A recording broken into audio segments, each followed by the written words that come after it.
Pukul 6 waktu Indonesia Tengah, Radio Republik Indonesia ND menghadirkan Warta Berita.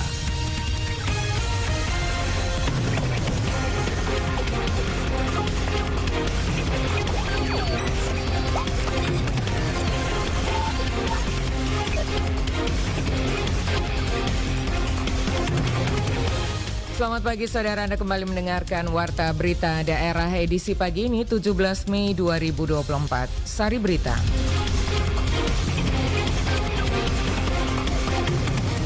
Puluhan hektar sawah di Desa Maurole, Kecamatan Maurole, Kabupaten ND terancam luapan Sungai Lowo Bajo dan tidak bisa ditanami pada musim tanam kedua.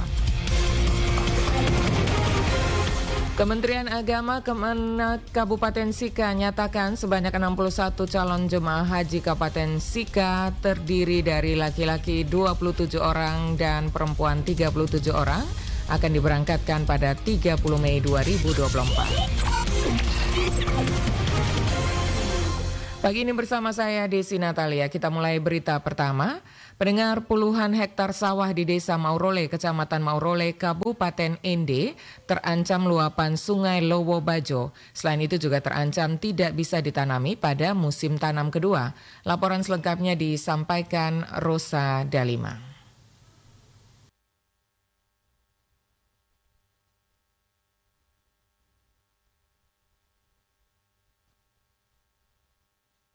Sampai ke sini perkampungan, woi sudah banyak hektaran yang termakan itu. Ancaman ini terjadi karena tanggul penahan erosi Sungai Lowo Bajo sudah tergerus dan hancur total akibat banjir yang terjadi sepanjang bulan Maret hingga April 2024 kemarin. Demikian disampaikan anggota DPRD ND Vincent Sangu Kamis sore terkait dengan ancaman yang akan dialami puluhan petani di wilayah itu.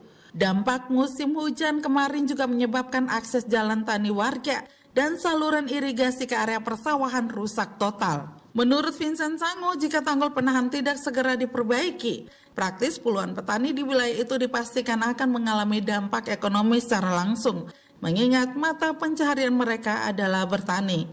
Oleh karena itu, Vincent meminta Dinas PUPR selaku dinas terkait segera melakukan perbaikan dan pembangunan tanggul penahan dalam waktu dekat ini. Saya meminta kepada pihak pemerintah melalui Dinas PUPR sebagai dinas yang bertanggung jawab atas pembangunan fisik infrastruktur terkait dengan pengamanan sungai tersebut supaya bisa segera diperhatikan secara serius sehingga pada musim tanam yang berikut itu masyarakat bisa dilakukan pemanfaatannya secara baik dan maksimal. Sementara itu, Ketua Kelompok Tani Bowatalo Paskalis Wiwi menjelaskan, saluran irigasi darurat yang hancur tersebut memang belum dibangun dalam kondisi permanen sehingga gampang terbawa banjir.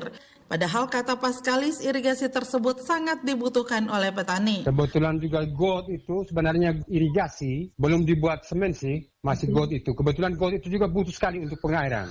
Got itu pun sekarang sudah tidak bisa lagi, kebetulan sudah terkikis air tadi, got pun sudah tidak ada lagi. Di itu tuh kami sangat butuh sekali yang nama pengamanan itu kami sangat butuh sekali.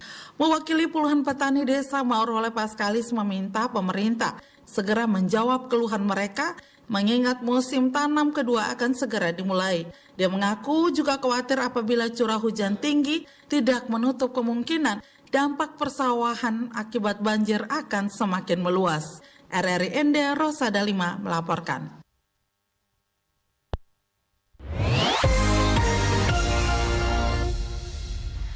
Kementerian Agama Kabupaten Sika nyatakan sebanyak 61 calon jemaah haji CJH Kabupaten Sika terdiri dari laki-laki 27 orang dan perempuan 37 orang akan diberangkatkan pada tanggal 30 Mei 2024.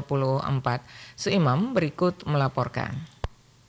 Penyelenggara Haji dan Umroh Kementerian Agama Kabupaten Sika, Muhammad Tahir Saleh SAG, kepada RRI, Kamis 16 Mei 2024 menuturkan untuk pelepasan calon jamaah haji akan dilaksanakan pada tanggal 28 Mei bertempat di Aula Lantai 3 Kantor Bupati Sika oleh penjabat Bupati Sika. Kemudian berangkatnya di tanggal 30 Mei, startnya mulai dari Masjid Agung Al-Muhajirin dan langsung ke Bandara Franseda Maumere menggunakan maskapai penerbangan Wings Air menuju ke Surabaya. dijelaskan, sampai di Surabaya, calon jamaah haji Sika akan menginap di hotel selama 2 hari. Setelah itu, tanggal 1 Juni baru masuk ke asrama haji Sukolilo. Jemaah Kabupaten Sika itu kloter 79 masuk ke asrama haji tanggal 1 Juni jam 11 Indonesia bagian Barat. Dikatakan calon jamaah haji Sika masuk dalam kloter 79 bergabung dengan calon jamaah haji asal Kabupaten Ende, Manggarai Barat, Lembata, Flores Timur, serta penambahan calon jamaah haji dari Sidoarjo, Jawa Timur. Dia melanjutkan untuk keberangkatan ke Tanah Suci Mekah kloter 79 masuk gelombang kedua dengan jadwal pemberangkatan jamaah akan berlangsung pada 24 Mei sampai 10 Juni 2024. Ditambahkan kepada calon jamaah haji yang akan siap diberangkatkan, diharapkan patuhi dengan aturan yang ada dan selalu menjaga kesehatan sehingga pada saat berangkat sampai ke tempat tujuan, kebugaran calon jamaah haji.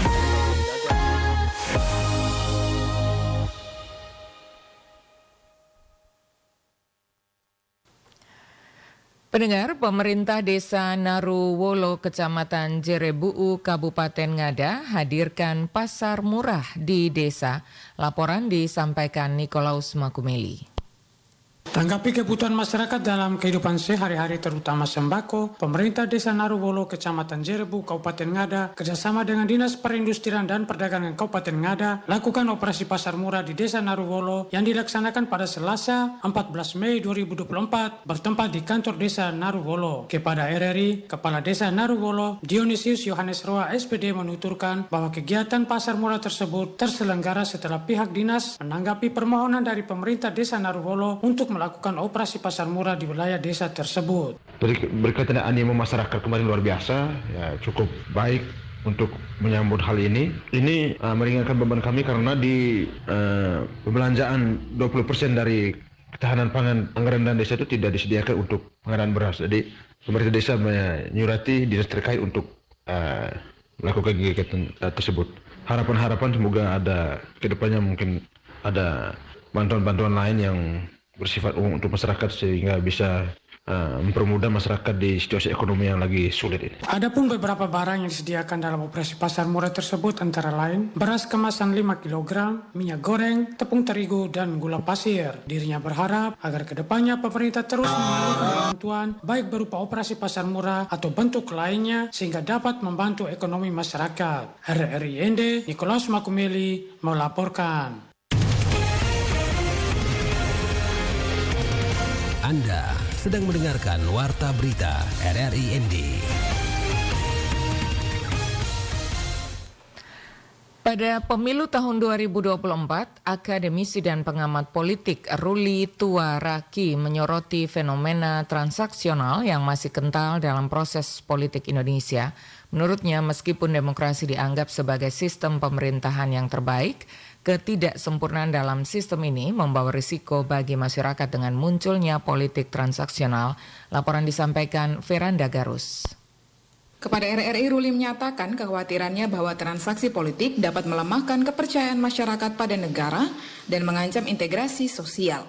Meskipun transaksi tidak dapat dihindari dalam demokrasi, ia menekankan bahwa dalam demokrasi yang sehat, transaksi tersebut seharusnya mengutamakan kepentingan masyarakat umum daripada kepentingan pribadi. Meskipun begitu, ia menyoroti ketika calon terlibat dalam transaksi politik, hal tersebut menandakan bahwa mereka sudah siap secara finansial. Namun dia memperingati bahwa jika calon mengedepankan idealisme, masyarakat akan bertanya-tanya tentang motivasi sebenarnya dari kandidat tersebut. Sehingga politik transaksional ini akhirnya menjadi fenomena yang biasa, bahkan cenderung dilakukan dalam masyarakat. Jangan sampai kalau seandainya kemudian dijanjikan untuk mengenai sesuatu, tapi karena periode anggota dewan ini kan 5 tahun, syukur kalau terpilih. Artinya batas waktu itu maksud saya harus berkelanjutan programnya. Sehingga kalaupun saya kemudian misalnya dari partai tertentu, saya kemudian tidak bisa melanjutkan program ini, kemudian teman-teman saya yang dari partai yang sama bisa melanjutkan program yang sama. Dari pengamatan Ruli, masyarakat Indonesia telah belajar banyak dari pengalaman demokrasi sejak tahun 1955 hingga tahun 2024 sekarang. Namun ia mencatat bahwa saat ini masyarakat lebih tertarik pada calon yang memberikan sesuatu sebelum dipilih. Bukan hanya dalam bentuk finansial, tetapi juga dalam bentuk branding diri, modal sosial, dan kedekatan dengan masyarakat. Saya melihat bahwa kenapa sampai pada pemilu kali ini kecenderungan itu lebih banyak muncul yang bersifat transaksi. Artinya saya hanya memberikan suara saya ketika Anda memberikan sesuatu kepada kami. Saya hanya melihat bahwa masyarakat sekarang bukan hanya bahwa mereka melek secara politik, tetapi juga mungkin ini bentuk kejenuhan masyarakat. Kenapa saya katakan kejenuhan? Karena mungkin selama ini sudah diberikan janji, tapi banyak juga mungkin yang tidak menepati. Makanya ketika kali ini datang lagi, kita transaksi dulu. Pemilu tahun 2024 menjadi momentum penting bagi Indonesia untuk mengevaluasi dinamika politiknya, khususnya dalam menangani politik transaksional yang dapat mengancam integritas demokrasi. Dengan demikian, peran masyarakat dalam memilih pemimpin yang berintegritas dan berkomitmen terhadap kepentingan umum menjadi semakin vital dalam memperkuat fondasi demokrasi negara. RRI ND Veranda Garus melaporkan. Penjabat Bupati Lembata, Mateos Tan, mengungkapkan pentingnya menjaga ketahanan pangan daerah lewat kegiatan gerakan pangan murah. Laporan disampaikan Lady Badin.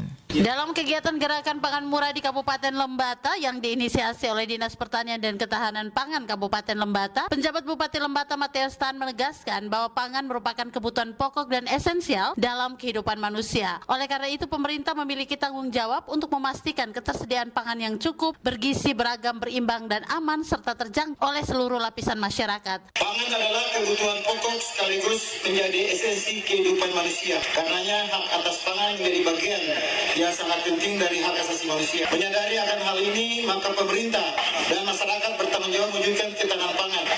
Pemerintah menyelenggarakan pengaturan, pembinaan, pengendalian, pengawasan terhadap ketersediaan pangan yang cukup, baik jumlah maupun mutunya, bergizi, beragam, berimbang, dan aman serta terjangkau oleh daya beli masyarakat.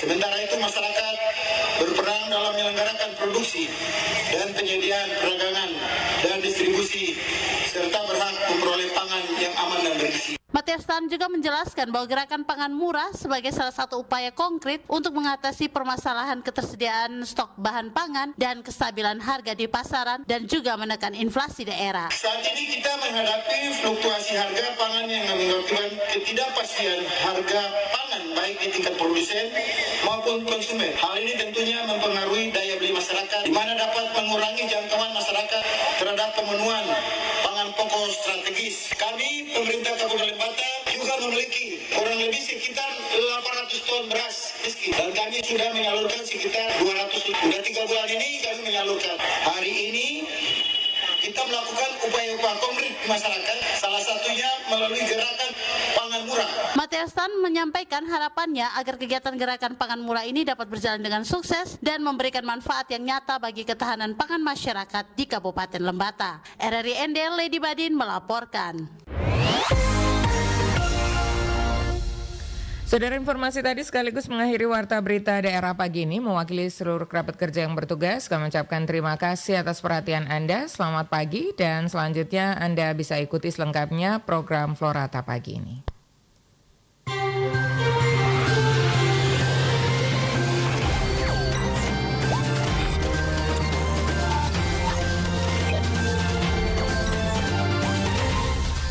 Terima kasih Anda telah mengikuti Warta Berita RRI ND.